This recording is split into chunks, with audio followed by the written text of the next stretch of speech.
गुरुवार की कथा। दो भाई बहन थे। बहन बृहस्पतिवार की व्रत की कथा करती थी। बृहस्पति महाराज आते 4 लड्डू चांदी का कटोरा लेके चले जाते। बहन लड्डू खा लेती, कटोरा कोठरी में धर देती। एक दिन उसकी भाभी ने कोठरी खोल के देखा, कोठरी में जगमग हो रही है। उसने पड़ोसन से कहा, मेरी ननद चांदी का कटोरा कहाँ से लाई? कोठरी जगमग हो रही है। पड़ोसन बोली, अपने आदमी से पूछना। भाभी बोली, मेरा आदमी तो मेरी बात ही नहीं सुनता। पड़ोसन बोली, दाल का चमचा भात में और भात का चमचा दाल में डाल देना।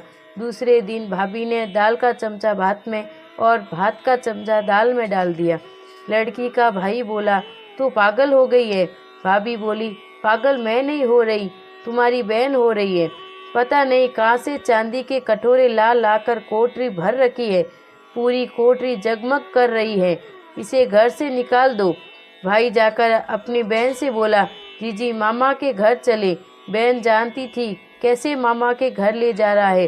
बहन बोली, भाई जहाँ केले का पेड़ हो और पास में मंदिर हो वहीं उतार देना। भाई ने भी हाँ कर दी। आगे जंगल में एक मंदिर और केले के पेड़ के पास उसे उतार दिया।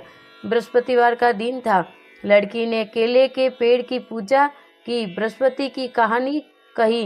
बृहस्पति महाराज आए, चांदी के कटोरे में 4 लड्डू देकर जाने लगे। भाई छिपकर देख रहा था। उसने दौड़कर बृहस्पति महाराज के पैर पकड़ लिए।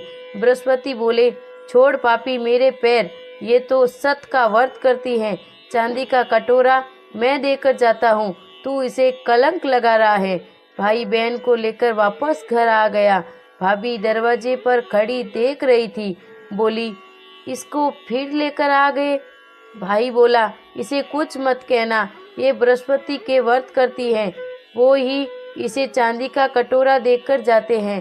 भाभी ने सोचा, मैं भी देखूंगी ये कैसे बृहस्पति के व्रत करती हैं और वे इसे चांदी का कटोरा देकर जाते हैं।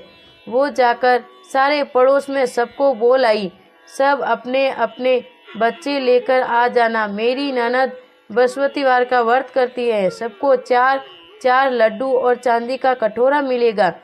बहन ये सुनी तो वो एक टांग पर खड़ी होकर बोली, हे बृहस्पति महाराज, आज मेरी लाज रखना। 3 बार ऐसा कहा। बृहस्पति महाराज आए, सबको